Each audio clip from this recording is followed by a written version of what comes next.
Bonjour, bienvenue dans Rhinocéros. Aujourd'hui, on va vous parler des écoles de journalisme. Parce qu'ici, toute l'année, on s'énerve sur les journalistes, et puis des fois même, on se dit, mais qu'est-ce qu'on leur apprend en école de journalisme? Et ben aujourd'hui, on va se poser la question, qu'est-ce qu'on leur apprend en école de journalisme? On le sait, les journalistes ont tous des parcours différents, mais beaucoup d'entre eux sortent d'une de ces fameuses écoles de journalisme. Et c'est le cas des plus grands, comme par exemple Jean-Pierre Pernaut, Laurent Oberton ou même Hugo Clément. Ah oui. En France, il y a 14 écoles de journalisme qui sont reconnues par la profession, dans le public ou dans le privé, mais il y en a une qui a beaucoup fait parler d'elle dernièrement et celle-ci ne fait pas partie de ces 14 écoles. Connaissez-vous l'École supérieure de journalisme de Paris? L'ESJ, c'est la plus ancienne de France. Déjà, il n'y avait pas une super ambiance là-bas ces derniers temps. Le Point en avait parlé il n'y a pas longtemps. Va te faire foutre! L'ESJ Paris, l'école qui n'a pas envie de payer ses profs. Déjà, ça partait bien, on était dans un bon délire. Alors pourquoi on a parlé de cette école ces derniers jours? Eh ben c'était même pas pour ça, c'était encore autre chose. Le 15 novembre, un communiqué de presse est sorti pour annoncer que l'ESJ Paris allait être reprise par des entrepreneurs et des capitaines d'industrie. Alors c'est en partie lié au fait qu'ils payaient pas toujours leurs profs, apparemment la gestion était calamiteuse, donc voilà, l'ESJ s'est offert un second souffle avec de nouveaux investisseurs, et c'est encore dans le Point qu'on en a appris davantage. Dans ce papier d'Olivier Hubertalli, on peut lire que les actionnaires pourraient en faire un vivier de talents pour les médias qu'ils possèdent. On y apprend que parmi eux, il y a Bernard Arnault, Vincent Bolloré, les Dassault ou encore Rodolphe Saadé. Tout cela possède déjà des médias, des maisons d'édition, des points de vente de presse, et c'est maintenant eux qui vont avoir la main sur la formation d'une nouvelle génération de journalistes. Évidemment, ça a pas mal fait parler sur Twitter. L'ESJ Paris n'est peut-être pas la meilleure école, mais c'est une institution. Elle a quand même formé des journalistes comme Audrey Pulvar ou Samuel Etienne. Samuel Etienne quand même, c'est pas rien à Valo. Pour couronner le tout, celui qui a été nommé comme président de l'école, c'est Vianney d'Alençon. Un entrepreneur catholique connu pour avoir créé un parc à thème appelé le Rocher Mistral, un genre de Puy du Fou sur la Provence. On va l'écouter en interview, écoutez sa réponse, mais écoutez même la question, on est dans un autre monde. Votre château préféré, évidemment, vous n'avez pas le droit de citer les vôtres. Écoutez, le château de Sennevières dans le Lot. Pas facile de répondre, ah là là. Ah oui, et en plus tu n'as pas le droit de citer de château que tu possèdes, sinon c'est tricher. Alors je dirais celui de Disneyland. Ah, bah réponse de plouc, typique, bravo, tiens.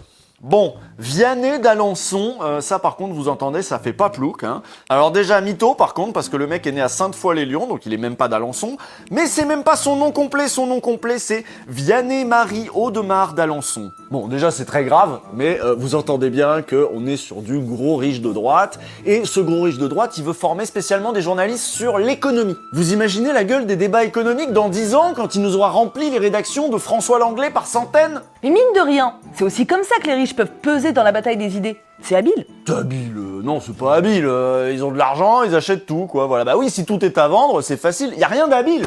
En France, les riches ne peuvent pas financer directement les partis politiques avec des sommes indécentes, mais ils peuvent investir autant qu'ils souhaitent dans les médias, et maintenant dans les écoles. Et il n'y a pas que les écoles de journalisme sur lesquelles ils veulent peser. On a appris il y a peu dans Mediapart que l'école de commerce HEC avait lié un partenariat avec un fonds d'investissement du milliardaire d'extrême droite Pierre-Édouard Stérin. Ça pourrait avoir un lien d'ailleurs avec la conférence de Jordan Bardella qui a été organisée là-bas en 2023 pour les étudiants. Pierre-Édouard Stérin, c'est celui qui a tout un plan pour réunir les personnalités d'extrême droite, les former, les faire peser dans le débat médiatique et ensuite les faire accéder au pouvoir. C'est le fameux plan Périclès que l'humanité a révélé cet été. Voilà, on vous en a parlé la dernière fois, c'est le fameux plan à 150 millions d'euros quand même. Nous dévoilons son projet secret, 150 millions d'euros pour faire gagner l'extrême droite dans les têtes et dans les urnes. Guérilla juridique contre ses adversaires, 300 villes à gagner absolument pour le RN en 2026, création du plus gros think tank d'extrême droite en France, une réserve de 1000 personnalités bien préparées à gouverner si Le Pen gagne la présidentielle, projet d'achat d'un institut de sondage pour façonner l'opinion. Et Stérin finance aussi une autre école, une école de journalisme cette fois, en partenariat avec un autre grand milliardaire qu'on connaît bien. Bolloré, encore lui. Oui, bah nous aussi on en a marre. Cette école, c'est l'Institut libre de journalisme. C'est Le Monde qui a mené une enquête sur le sujet. On y apprenait que cet établissement vise à former des étudiants pour partir à la conquête des médias et imposer leurs idées de droite et d'extrême droite.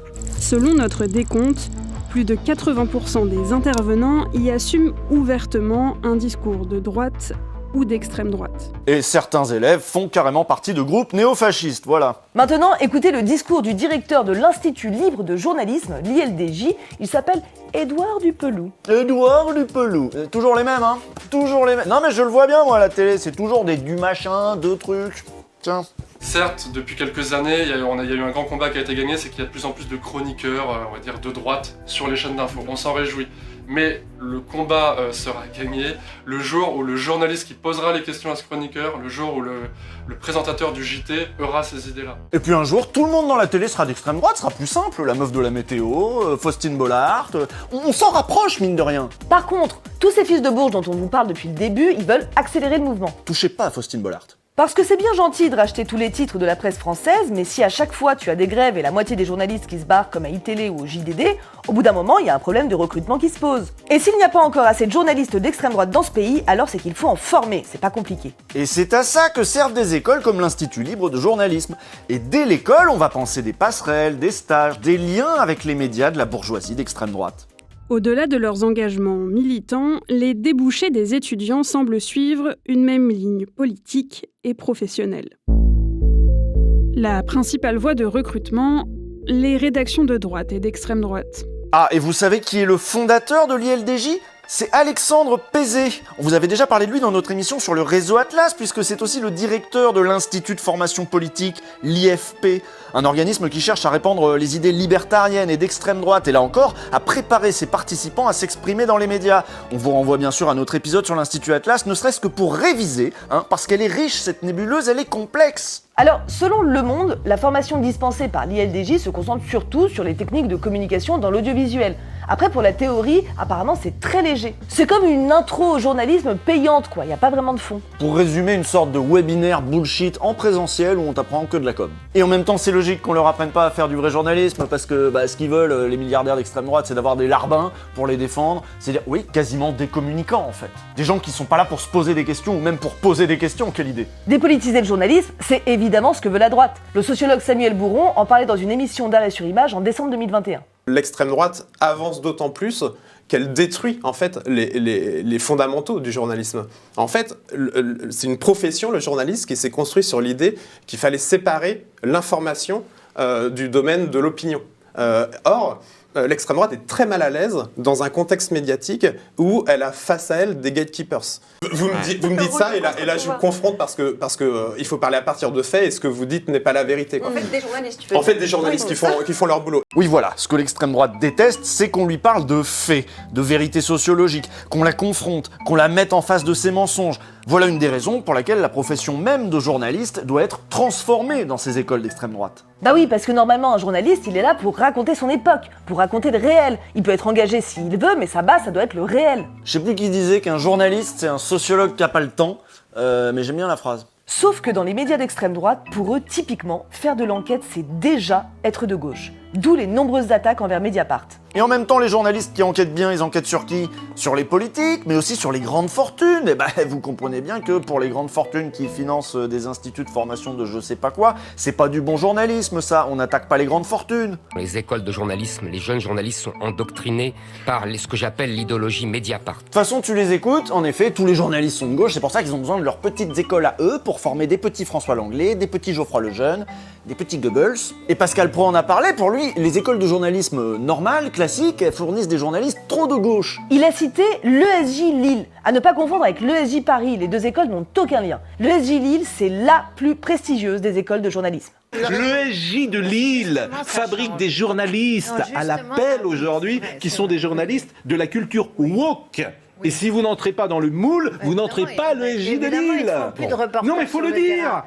Bon, mais est-ce qu'il a tort seulement ? Parce que c'est vrai que si on regarde certaines études, on voit que les étudiants d'école de journalisme sont en général plus à gauche que le reste de la population. Oui, il tient quelque chose là. Vas-y Pascal, développe. Vous ne le comprenez pas, j'y suis dans les médias depuis 30 ans. Il y en a 80% qui s'endorment le soir avec Libération au-dessus de leur lit dans notre métier. Et l'autre portrait, c'est Edoui Plenel. C'est tout. Et ce qui est marrant, c'est que Edoui, il a pas fait d'école de journalisme, alors que Pascal Praud, il a fait l'ESJ Paris. Et au final, c'est Edoui Plenel qui a fait du journalisme et pas lui. Et voilà, et oui, et Pascal Praud, c'est lui qu'on dirait qu'il n'est pas allé à l'école.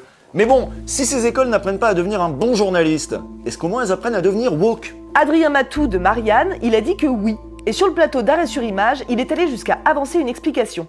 Les étudiants des écoles de journalisme sont des gens qui sont généralement, même si peut-être je pourrais nuancer, mais qui viennent de zones urbaines, qui ont fait des études, alors qui sont souvent des études plutôt littéraires ou de sciences sociales, Et d'ailleurs, Samuel, je pense que dans les facs de sociaux, c'est un petit peu le cas. Et oui, ces gens-là, ils sont beaucoup plus de gauche que la moyenne. Et dans le cas des jeunes générations qui sont en école de journalisme, ils sont beaucoup plus en contact avec les thèses intersectionnelles et cette manière de voir le monde. Bon, alors, mais si, ils sont tous de gauche, pourquoi ça se voit pas? Pourquoi je retrouve pas tout ce wokisme quand j'allume ma télé pour mettre le 20h ou que j'achète Le Monde? Il s'est passé quoi entre-temps? C'est peut-être parce qu'une fois qu'ils ont trouvé un poste, tous ces gens-là, ils doivent s'adapter à la ligne éditoriale. Les places sont chères, les nouveaux entrants ont souvent des positions précaires et doivent se soumettre à des chefferies qui ont d'autres intérêts. Tiens, puis d'ailleurs, ils sont peut-être plus de gauche que la moyenne, mais de quelle gauche on parle, hein? D'où ils viennent socialement, ces gens-là? Est-ce que c'est le vrai peuple? Et une fois n'est pas coutume, nous allons parler de notre profession, le journalisme. Regardez ces chiffres.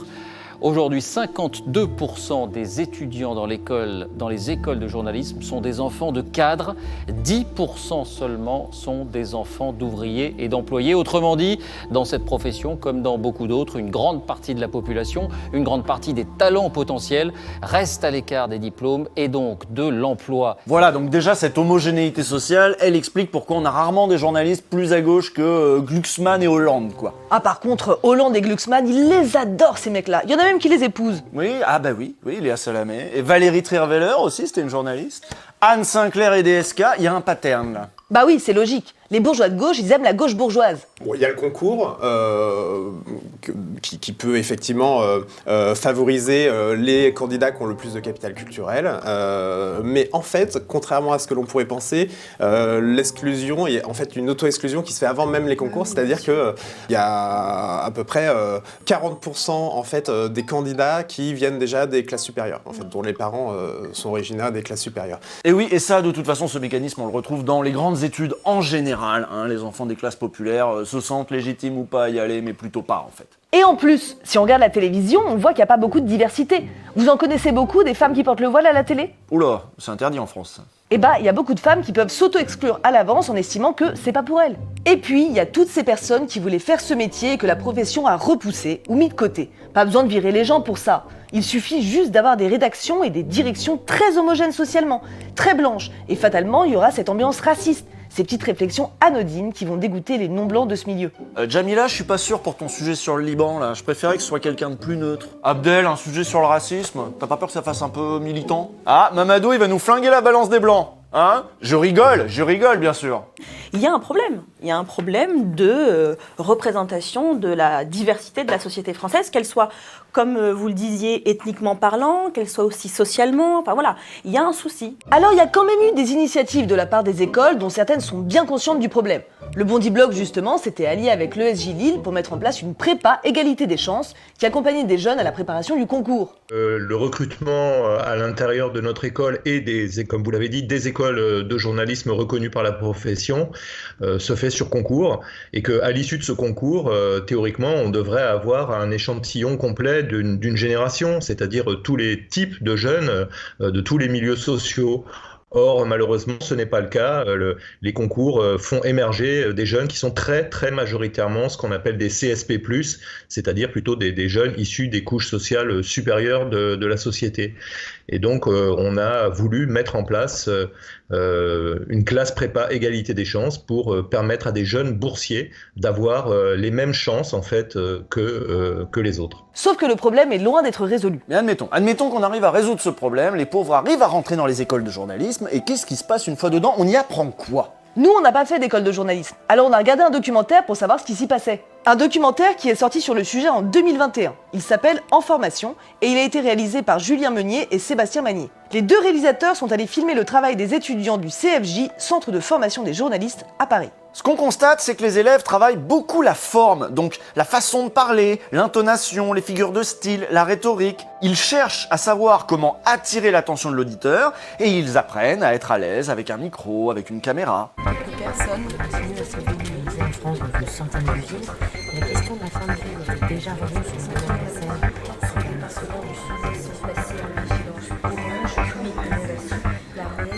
Parmi eux, 6 femmes, 8 enfants et 2 nourrissons. C'est intéressant, mais c'est de la forme, c'est la surface. Est-ce qu'il y a du fond? Est-ce qu'ils ont la possibilité d'approfondir leurs connaissances sur l'histoire, l'économie, la politique? Et est-ce qu'il y a une place dans ce cursus pour les réflexions sur le métier de journaliste, sur la réflexivité, même l'historicisation de ce truc? À quoi ça sert le journalisme dans la société? Et ben à la fin du docu, il y a un passage un peu là-dessus où les élèves s'interrogent. Ces gens-là, quand je leur ai parlé, je les ai fait pleurer. Et voilà, je me suis jamais senti aussi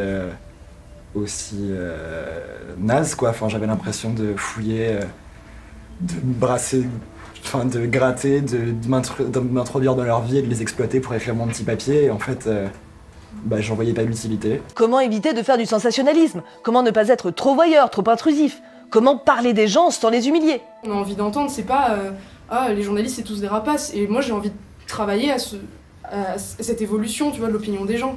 Un minimum, si tu te résignes, c'est pas la peine, quoi. Là, c'est bien, ils sont à l'école, ils ont le temps de se poser des questions, c'est bien, mais après, ils vont rentrer dans des rédactions, ils vont devoir aller sur le marché du travail, et là, ils vont être confrontés à la course à l'audience, avec des petits chefs qui eux-mêmes se plient à des actionnaires. L'Observatoire des médias Acrimed a réalisé un entretien avec les réalisateurs et les a interrogés sur l'absence de cours qui permettrait justement aux élèves de développer leur esprit critique et leur connaissance générale. Néanmoins, il nous semble qu'il n'y a pas de cours sur l'histoire du journalisme, sur l'éthique. C'est toujours le format qui est travaillé, le format du micro-trottoir, le format du reportage. Au fond, ce que je pense, c'est que le CFJ forme les jeunes au monde du travail. Et la réalité du monde du travail, ce n'est pas l'enquête. Je me souviens que lorsque les élèves arrivaient le matin, ils ou elles faisaient une conférence de rédaction, mais je les ai jamais vus réaliser un travail d'enquête ou d'investigation. Les élèves partaient donc faire un sujet sur un thème prédéterminé par l'actualité, ils allaient faire semblant et même poser les mêmes questions que tel ou tel journaliste lors de tel ou tel événement. Il n'y avait pas d'enquête, ils sont là pour apprendre l'écriture journalistique, le fond n'a aucune importance, que ce soit un salon du chocolat, la semaine de la mode ou un accident nucléaire, c'est identique. C'est aussi un constat qu'a fait François Ruffin. Lui-même vient d'une école de journalisme et il a écrit un livre sur le sujet, Les petits soldats du journalisme. Lui aussi en a parlé sur le site Acrimed. Désintellectualiser par avance, répéter des exercices ineptes, forger de la résignation si nécessaire, non pas élever mais abaisser. Tout cela bien sûr dans un souci légitime que les aspirants, en partie sélectionnés pour leur conformisme, tombent de moins haut. Et oui, parce que c'est un métier qui finit souvent par décevoir ceux qui en ont rêvé. Notre collègue Salomé Saké a interrogé le sociologue Jean-Marie Charon sur le sujet. Il a écrit une enquête qui s'appelle « Jeunes journalistes, l'heure du doute ». Et Jean-Marie Charon raconte bien le genre de désillusion auquel se confrontent les étudiants une fois qu'ils sont en poste. Cette représentation de leur rôle social, etc., ils ont aussi l'idée que quand même c'est un métier dans lequel on devrait avoir une certaine autonomie intellectuelle, une certaine autonomie de pensée, une certaine soupe. Et or là, ils se retrouvent souvent dans un cadre où ils sont face à du pré-pensé. C'est-à-dire que leur cadre leur impose leurs a priori sur quel que soit le sujet. Alors, il y a un domaine, par exemple, aujourd'hui où c'est particulièrement frappant, c'est en radio-télévision. Qu'est-ce qu'on fait quand on arrive dans une rédaction en radio-télévision? On va souvent se retrouver reporter, et le reporter, qu'est-ce qu'on lui fait faire? Ce qu'ils appellent, eux, des micro-trottoirs. Et qu'est-ce que c'est qu'un micro-trottoir? C'est, voilà ton sujet, je veux que tu ailles voir tel type de personne, que tu lui demandes ceci, et qu'elle te réponde ça. Les réponses sont préécrites dans beaucoup de... Et si le sujet qui rentre ne traduit pas cette représentation-là, on refait, parce que c'est pas ce que je voulais, etc. Et puis, il y a l'obsession de trouver du travail après les études. Il en va de la réputation de l'école. Et parfois, après 10 ans de galère, de contrats à gauche à droite et de désillusion, les journalistes jettent l'éponge et changent de carrière, tout simplement. Il y a beaucoup d'abandon dans ce métier. Toutes les écoles ont comme préoccupation fondamentale que leurs étudiants, surtout les écoles reconnues, que leurs étudiants trouvent un travail le plus vite possible, etc. Et du coup, il y a une espèce d'obsession de l'employabilité plutôt que une idée que on ferait ce travail pour s'épanouir, etc.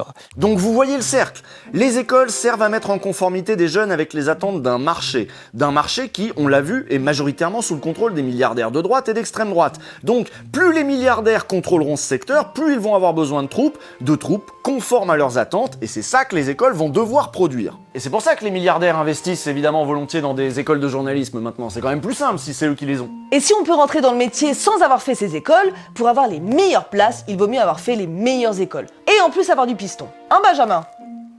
Benjamin Duhamel? Non, non, ces derniers temps, Benjamin Duhamel, il a fait des trucs bien, regarde. On vous en parlait dans le dernier épisode, la sortie du bouquin de Bardella et la grande séquence sur l'inéligibilité potentielle de Marine Le Pen, ça a été un moment intéressant pour le journalisme français. D'abord, on va le dire tout de suite, tout le monde a été nul, hein, on le disait déjà la semaine dernière, surtout sur le service public. Vous avez montré des extraits de Télématin, mais il y a eu pire entre-temps, toujours sur le service public, il y a eu l'invitation de Bardella à quelle époque? Ce livre sort alors que Marine Le Pen est en procès. C'est étonnant de sortir le livre alors qu'elle affronte un des procès les plus durs de sa carrière. Elle risque 10 ans de prison et 5 ans d'inéligibilité dans le procès des assistants présumés du Parlement européen. Si jamais elle est condamnée, si jamais elle est empêchée et déclarée inéligible, vous irez? À Arrêt sur Image, ils avaient invité Marine Turki de Mediapart pour commenter cette interview catastrophique. Et écoutez bien les conseils qu'elle a donnés aux prochains journalistes qui allaient se retrouver face à Bardella. Tout simplement de montrer les documents qui ont été révélés par Libération, de dire ça, monsieur Bardella, c'est votre écriture dessus? Ou est-ce que vous dites que ça, c'est des faux? Et si c'est des faux, qui les a fait? Franchement, c'est deux questions ultra simples et qui auraient dû être posées depuis longtemps. Eh ben, il y en a un qui a écouté les conseils de Marine Turki, c'est Benjamin Duhamel, justement. C'est pas vrai. Mais si, regarde. Et nos confrères de Libération affirment que vous avez aidé à produire des fausses preuves de travail, notamment ce calendrier de l'année 2015 acheté en 2018, donc 3 ans après. Libération produit la facture d'achat de ce calendrier. On y voit une écriture. Hein. Libération dit que c'est la vôtre. Ce serait donc, si c'était le cas, une preuve antidatée. Il y a aussi une revue de presse de 1500 pages, annotée, paraphée avec votre signature.